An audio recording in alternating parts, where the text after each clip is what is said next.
Yo, what's up, everybody? What's up? It's your boy Blitz. And I'm your boy Blur. Yo, welcome back to another episode.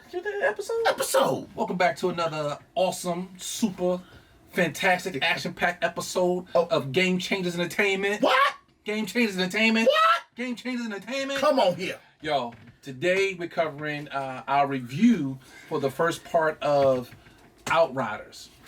And he's excited about his Planet Fitness shirt that says Outriders on it. Hey, as long as it says Outriders. He took a marker and wrote that on there. Yep. But boom. So, and we just going to cover a couple of points in the game like we normally do. Right. But this is the official review of the first part of the game so right. far, which is up until the Act 1 first mission. Yeah. After the demo. Basically after the demo all the way up till you get to basically the middle part of the game. Yeah. So we pushed up further in the game. That's right. So right off the bat, let's go start off with the Starboard Graphics. The first thing you're going to come across in graphics, why we choose that, because how a game looks That's right. has a lot to do with how it feels in a sense. That's right. You got to aesthetically catch your eyes too. Right. And the very first thing they do with that is character creations. Blur? Character creation is very simple. It's not going to wow your socks at all. You're not going to be drooling over it. It's basic. The only thing I don't like, they need to have more body types because everything looks unisex. Yeah, it's only two body types. It's only two body types. So even the women look like men body type, just a smaller version of a men body type. I think they should have done a little bit better with that. To me, I think it should have been more body types. Every Outrider is not going to be muscular, and every woman Outrider is not going to be. We just want to let you know that the character creation screen is kind of sparse, but it's not bad. Yeah, it's not bad. Once you get it, I think one of the reasons why they didn't push for that too hard because in the game itself, you have this option to turn your helmet on or off. Right. And because the helmet is a piece of gear, that kind of adds to the full on look of your character. Right. Most people probably do go with the helmet. Right. So the character creation screen to me is okay. It's not like CD Projekt Red. Cyberpunk? Cyberpunk. It's not like that. Oh, yeah. Look. Cyberpunk, you can get weird in that. Cyberpunk was fun. You can change the eyelids on the eyeballs. I was in there for hours. Yeah. Genitalia. So basically, you're just on this one. You'll get in, and then they're good at it because if you don't like the look of your person, you go in game. You can change the look of your person in game afterwards. Yeah, true that. True that. So, what's the next thing on under graphics also? How do you feel about the world? The world is cool. I think the world is cool. The world is pretty. The graphics are good. The vegetation was nice. When you first get into the world, when you see the new creatures, it looked pretty decent. Yeah, I think they did a good job with the world. It has a uniqueness about it. It's not just your regular cookie cutter. But he made a good point when I first played through of it, when we was doing the demo. He's like, how come, if we're on another planet, how come that tree looks just like our tree? Yeah. And I was like, that's a good point. I think that I wish they would have went with more of a diversity of diversity of things, but yeah, it still looked pretty good. I think the way the taller grass or whatever moved and things of that nature, it wasn't bad. And right. I think that's a nice little touch. Yeah. The water looks real good. Remember the geysers? Yeah, the water looks real good. I mean, the water looks good. The trees look good. I just wish they would just went a little bit more diverse on the trees or on the foliage because it's like red leaves or gray leaves. It could have been something other than just what our planet looks like. Or money trees. So dealing with that, we talk about the other animals and other life on the planet. How you feel about the NPCs? NPCs are cool. Will you stop saying that for every? I'm sorry. I mean, it's the NPC. Okay, the characters are not. The NPCs are not wowing me. It's not like you go in and you be like, whoa. It's like they're generic. But think about how the different type of beast that come up on there. Remember the beast you find in the beginning, like a buffalo style gorilla? Is that a good way to say it? And then the first beast that you fight, and then the good thing about it is the people once you get into the encampment and you talk to any individual person, they'll give you some kind of reaction. Everybody might not give you a full sentence, but some people are like, yeah, man, I've been on this post for 4 hours or something like that, you know? Yeah, I mean the NPCs are cool. I mean, it shows life. It is not like God of War, where you go there, it's only 4 people. 5 people in the whole realm. They decimated that. Yeah, so the world does look. I mean, the hub areas do look lived in. Yeah, that junk was more empty than Waffle House at 3 in the morning. That's right. So yeah, the NPCs were cool. What do you think? I think it was good, man. I like the way that there's a little bit of interaction.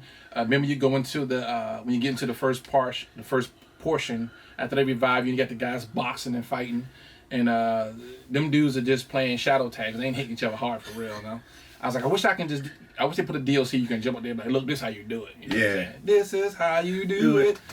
But I like the fact that you can interact with so many different people in some way, form, or fashion. That you're not just in an open world with nobody else. I mean, the hub areas are crowded. I mean, you got different things to catch your eye in the hub world. The only thing I don't like about the hub world, especially the start area, I think it should have been bigger. When you look out there, the place is much bigger, but you can't get into every place. Maybe later on in the game you can, but of course there are other areas when you try to other cities and other areas that are bigger that you can get into. None of them is dense hub like that. Yeah, because that's an actual facility. Right. All right, so let's jump into sound. All right, so as far as the sound concerned, how do you feel about the voice acting? I think the voice acting is mediocre. Mediocre? Mediocre. You think mediocre? Mediocre. We're not going to have a Assassin's Creed no. 3 issue with Connor type thing again, are we? No, it's just mediocre.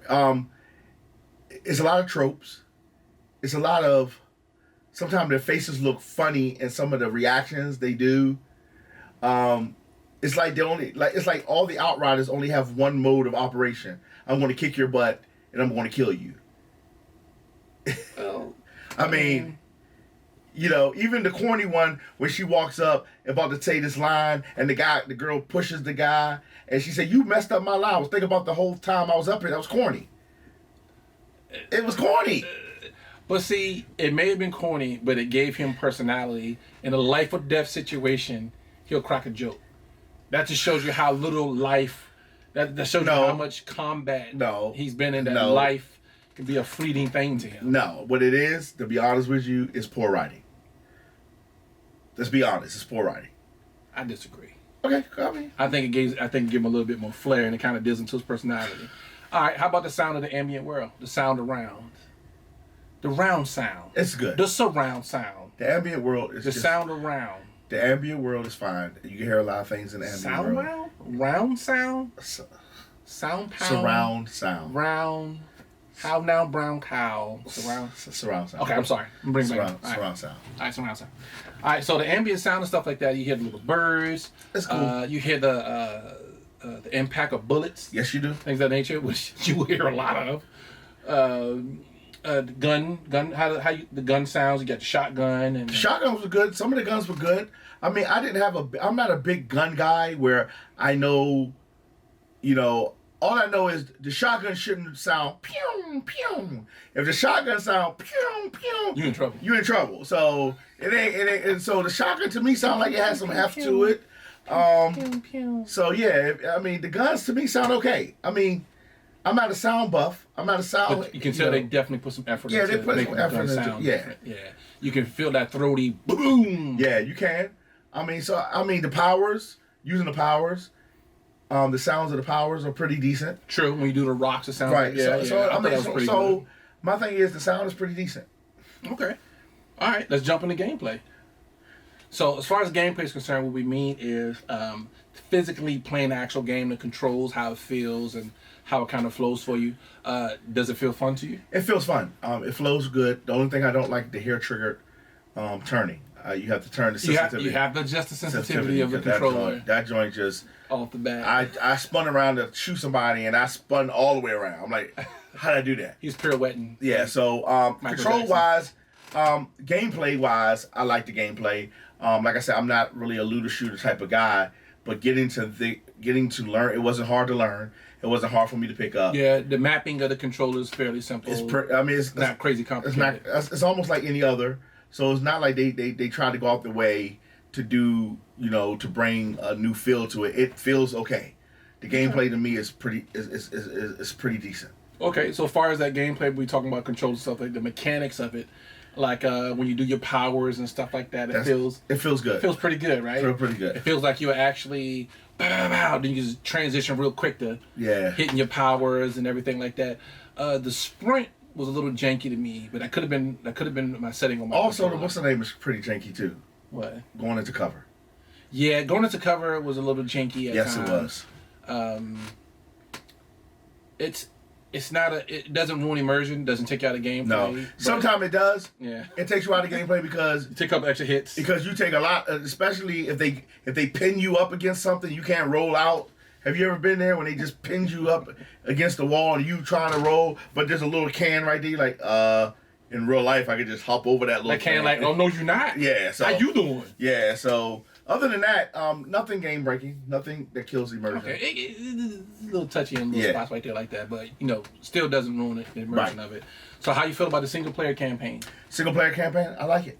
Is it fun? It's fun. The campaign is fun. I would literally. Can you farm? Can you farm? I'll farm the crap out of it. Old McDonald over here, boy. Old McDonald's, did he farm? Yes, I did. Every morning, yo, I got a new legendary. And my legendaries are good. Yes, they are.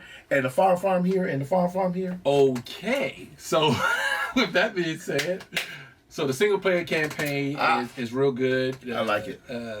It keeps you interested. It keeps you interested. It's not just the same old map, same board, different people. It actually gives you some variety in there and kind of change it up. Yeah, I've been playing the board, and in times I wonder, is this an ambush about to happen? Right. Because you come to a point and you climb up a wall and you jump down, and you're like, all right, this is a boss battle. Boom. And you jump down, and then you see an ammunition crate. You're like, oh, yeah, this is a boss battle. Yeah. And then you get it, and then you come on. The only thing I can say about is that I think some of the areas are just too small. I think they need to be bigger.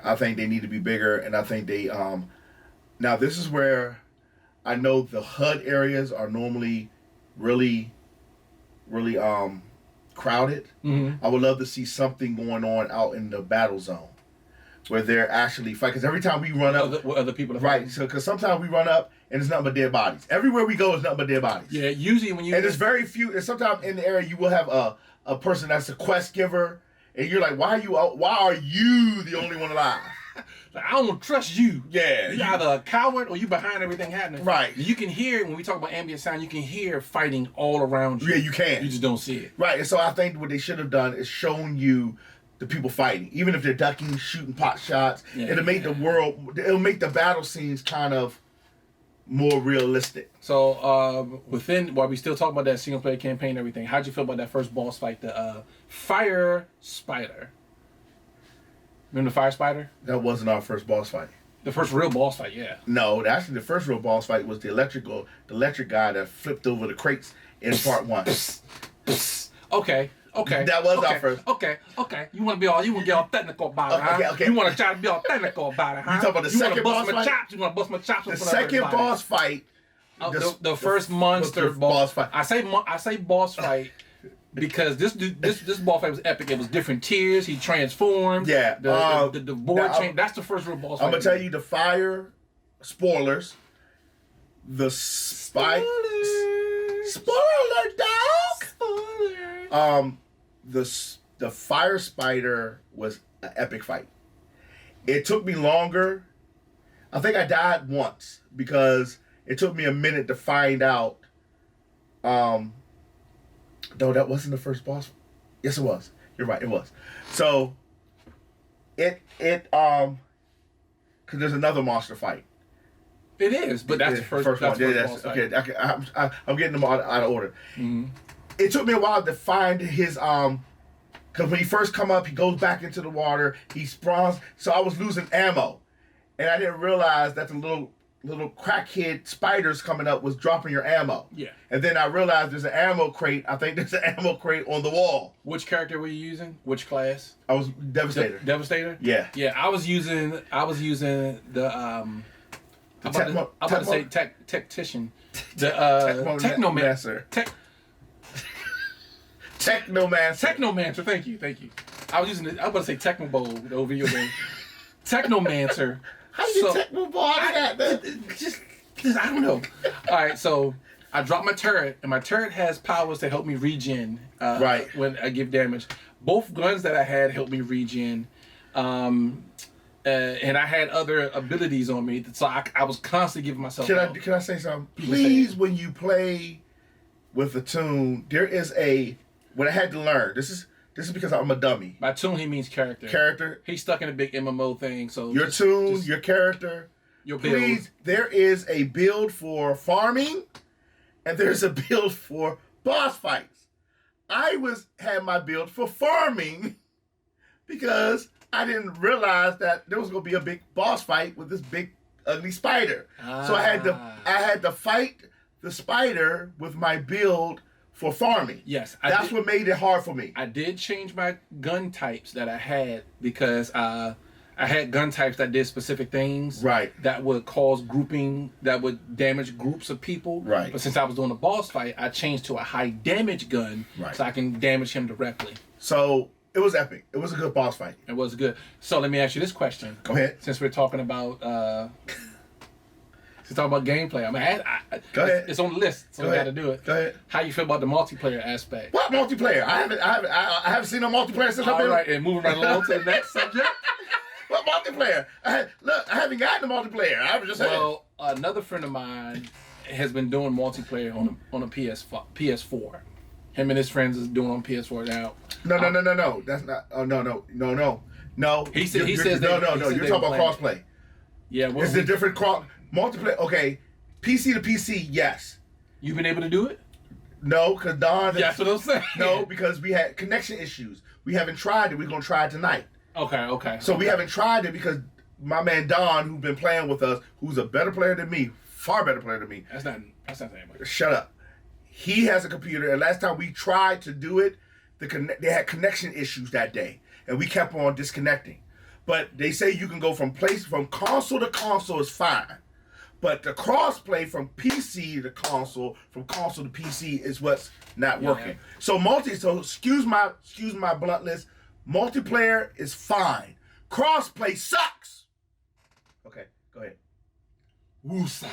All right. Anyway, so now I'm not taking away from the game. Game is good. The multiplayer aspect of it, which we did do in the demo. That's the only time we was able to do it together, because I'm on Xbox, he's on PC. Right. It's good. Yes. I feel like they pour on more. I feel like the people take more damage. I feel like there's more people. I feel like the bosses are sponges, bullet sponges. Dude, I was farming by myself, right? And I had like maybe 25 people. Don came on to start farming with me. We had like 75 people. Oh yeah, I like that. So the thing is, I want to go back into that fire spider. I think they add more people. It becomes harder, which it should because you have more people. So I mean, I'm loving crossplay is what's messed up right now. Yeah. But PC to PC, right? Multiplayer from console to console or PC to PC is wonderful. You get to get in there with people, especially people you know. It's awesome. Yeah. Once that crossplay's back up, we gotta go back and get that fire spider. Yeah, we do. That boy is gonna be stupid hard. Yes, it is. All right, so let's go to the last category we're gonna do today, which is gonna be character. Is that character interesting? Do you even care what happens to the character? How you feel about the character, Blur? It's a mixed bag of nuts. That was a different reaction than what I at points I do like the character. Yeah. And at points I don't like the character. So let me take a stab. The points that you like when he first knocks on the door to go get Jacob. Yes. The guy's like, "Look, man, we're busy here." He's like, "You gonna open this door? Yeah. You don't know who you're messing with." That I like. It's the writing. Like I said before, maybe I got the other part mixed up with this part. Yeah, I see what you're saying. It's the writing of the character that's cringy. So some of his lines are kind of. It's too tropey. But you kind of like the character. But he does have some corny lines here and there. I wish they would have made the characters different depending on women and men. The male do this, the woman does this. The male say this, the female character say this. I think I give it a more of a diverse, like a slightly different approach. Right. So it's a little. So maybe where he's knocking on it, she just would have just used her powers to kick the door down in the first place. Yeah. Right. So you get what I'm saying? Yeah. I think the character, you either going to love the character or hate the character. I don't think there's an in-between with that. I think they did a good job at balancing it, at least for my character, at least my playthrough. Right. I feel like his attitude and his mentality towards things, he's a battle-hardened mercenary who developed these powers. And I kind of wish somebody would have trained him, or he would have had some fails with his powers or something. My problem with video games is you get a power for the very first time and then you boss in it. You know. Yeah, I think the thing with me with the character, there was really no development. The person that I did like was his boss at the beginning of the game. Yeah, don't get shot in the head. He died. Don't get okay. Spoiler alert. Anytime you get into a game, and you really like a support character, they're gonna die every single time. The problem I think is no character development. I don't even want to. Yeah. I don't even want to talk about Cyberpunk. Yeah. My man Jackie, R.I.P. baby. Hold on. A second of silence. All right, Jackie. But I think there's no. I think for me, for the character, there's really no character development. To me, our character is the only character that got heart. If you get what I'm saying. Everybody else is like 30 years in. They're mean. They're callous. They don't care about life. And here we come as this new we don't know. Hey everybody. Why are you killing? Why are you killing everybody? Why is everybody upset? Right. So the problem is with me. That with the character, I do like my character, but there was really no character development. Is okay under the character. As far as you like them, is your character? You feel like your character believable? Does he carry himself like an outrider?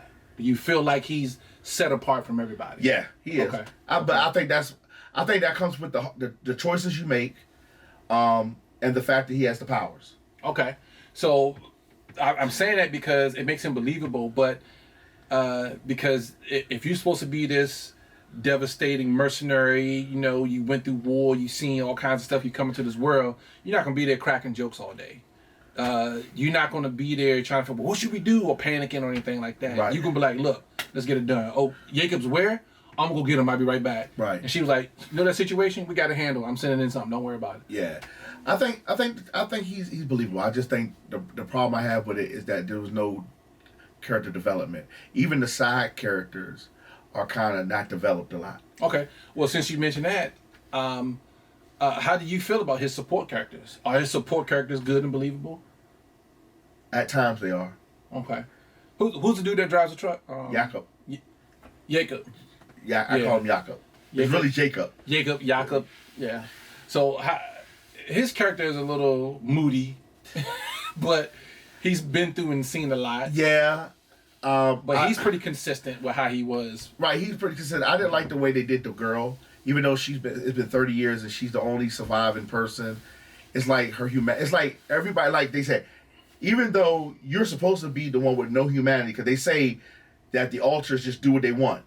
Yeah. And everybody keep on saying you're different than the alter. Yeah, so you're on the wrong side, aren't you? So the problem, I think the thing is that your character does bring a fresh breath to the situation, but I think the development should have been. I think the guy who trained you shouldn't have died until you woke up and he had a little bit of time to deal with you. Then he died. You should come under some other kind of training, right? I think. Because but the support characters, because the one I thought was going to train you, he got yeeted. Well, don't spoil it. I'm sorry. The support characters, I think, were good because you kind of cared about them. Now, spoiler on that too. Don't get too attached to the support characters. Yeah, dude. Because you're like, yeah, dude, I like this dude. I'm sorry, he's what? Yeah. Can I speak to? Oh, she's gone. Shot in the throat. Oh, okay. So she was. I thought she was gonna. Shot in the throat. Okay. Don't make me have to bury somebody else. Yeah. Have me dig my own grave next time. So, right now for the part 1 of the review, do you feel? Let me ask you a question. We always ask this on each part. Does it make you want to go and get to the middle? I do want to go further. I want to find out. I want to find one thing. I want to develop. I want to build my character up so I can get all these powers to see if it'll change my gameplay. Right. When I first got the new powers, I got the rocket launcher and the Gatling gun and the Technomancer, but I found it didn't work for me in my gameplay. Right. I got the toxic bullets and everything like that, but I was like, eh. So I want to develop him more to get more into his powers, right? And when I get into those powers, I feel like it's going to change how my gameplay goes, but the story itself is interesting enough that I'm going to keep going. For me, the powers are okay. I think I have to learn how to maximize my powers because I think I'm hitting a little too below my weight class. Yeah. But that could be because of the gear choices and stuff. The farming you were doing. Now, your perks for your gear and your weapons can really maximize your armament. So I think for me, the story is kind of interesting. It's tropey. It's all outdoors. The stuff I've seen so far is tropey. But it's good. It's fun tropey. It's not annoying tropey. It's fun tropey. Sometimes it is annoying because you already know what's going to happen before. You already know what they're going to say. Like, yeah, okay, yeah.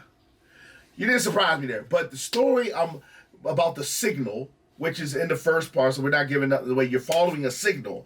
And I want to see where that signal is going to end and how it progresses. Yeah. Now, they dropped a big clue. He said, and because he was like, why would we even come to this planet? This is horrible.